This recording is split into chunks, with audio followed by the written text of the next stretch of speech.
ரம்ஜான் அதுவுமா யார்ட்ட இருந்துமே பிரியாணி வராம நம்மளே வீட்ல செஞ்சுருவோம். இல்லன்னா ஆர்டர் போட்டு சாப்ட்டுருவோம்னு நெனச்சவங்கலாம் யாருன்னு கமெண்ட்ல சொல்லுங்க. அது வீட்லயே செஞ்சுருவோம்னு நாங்க நெனச்சு செஞ்ச பிரியாணி பார்த்துருவோம். ஃபர்ஸ்ட்டா வெஜிடபிள் பிரியாணிக்கு தேவையான வெஜிடபிள்ஸ்லாம் எடுத்துக்கோங்க. நான் கேரட், பீன்ஸ் மட்டும் எடுத்திருந்தேன். அதுக்கப்புறம் ஆனியன், டொமேட்டோ, மின்ட் லீவ்ஸ் எல்லாமே பேஸ்ட் மாரி எடுத்துட்டா நல்லாயிருக்கும்னு சொல்லி பேஸ்ட் மாரி அரைச்சு எடுத்துக்கிட்டாச்சு. தென் வந்து மீல் மேக்கர், பட்டாணி 2மே. பட்டாணி வந்து குக்கர்ல ஆல்ரெடி வேக வச்சு எடுத்தாச்சு. அதுக்கப்புறம் அந்த பேஸ்ட்டும், டொமேட்டோ பேஸ்ட்டும் ரெடி ஆயிடுச்சு. அதுக்கப்புறம் பிரியாணி பண்ண ஸ்டார்ட் பண்ணுவோமா?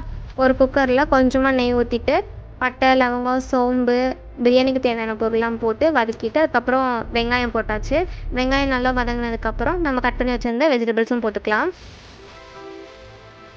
இப்போ நம்ம போட்ட வெஜிடபிள்ஸ் எல்லாமே கொஞ்சம் நல்லா வதங்கிருச்சு. நம்ம வதங்குனதுக்கப்புறம் நம்ம கட் பண்ணி வச்சிருந்த மீல் மேக்கர் போட்டுக்கலாம். மீல் மேக்கர் நான் ஆல்ரெடி வேக வச்சு தான் வச்சிருந்தேன்.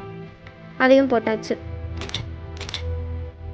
நெக்ஸ்ட்டா நம்ம வேக வச்சு வச்சிருந்த பட்டாணியும் போட்டுக்கலாம். போட்டு நல்லா மிக்ஸ் பண்ணதுக்கப்புறமா நம்ம அரைச்சு வச்சிருந்த அந்த தக்காளி பேஸ்ட்டையும் ஊத்திக்கலாம்.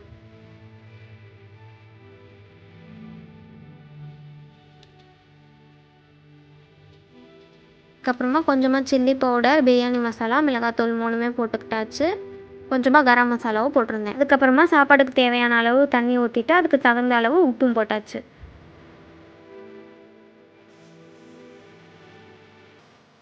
அந்த தண்ணி நல்லா கொதிச்சதுக்கப்புறமா ஊற வச்சு வச்சிருந்த அரிசியும் போட்டாச்சு. உங்களுக்கு தேவைன்னா லெமன் ஊத்திக்கலாம். இல்லன்னா நீங்க தாளிக்கும்போதே கொஞ்சமா கர்ட் ஆட் பண்ணி தாளிச்சுக்கலாம். நான் வந்து லெமன் தான் ஊத்திருந்தேன். அரிசி போட்டுட்டு அது நல்லா கொதிக்கிற வரைக்கும் வெயிட் பண்ணிக்கோங்க. வெயிட் பண்ணிட்டு அதுக்கப்புறமா நம்ம வந்து குக்கரை மூடி வச்சுக்கலாம். அதுக்கப்புறம் ஒரு 2 விசில் வர வரைக்கும் வெயிட் பண்ணேன். அப்புறம் ஒரு 5 மினிட்ஸ் சிம்ல வச்சுட்டு நான் வந்து ஸ்டவ் ஆஃப் பண்ணிட்டேன்.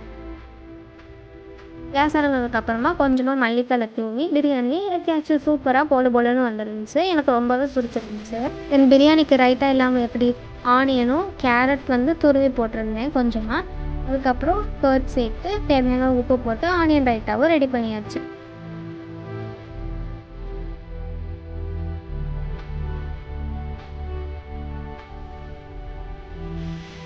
இந்த வீடியோ பிடிச்சிருந்தா லைக் பண்ணுங்கள். மறக்காம நம்ம சேனலை சப்ஸ்கிரைப் பண்ணி வச்சுக்கோங்க.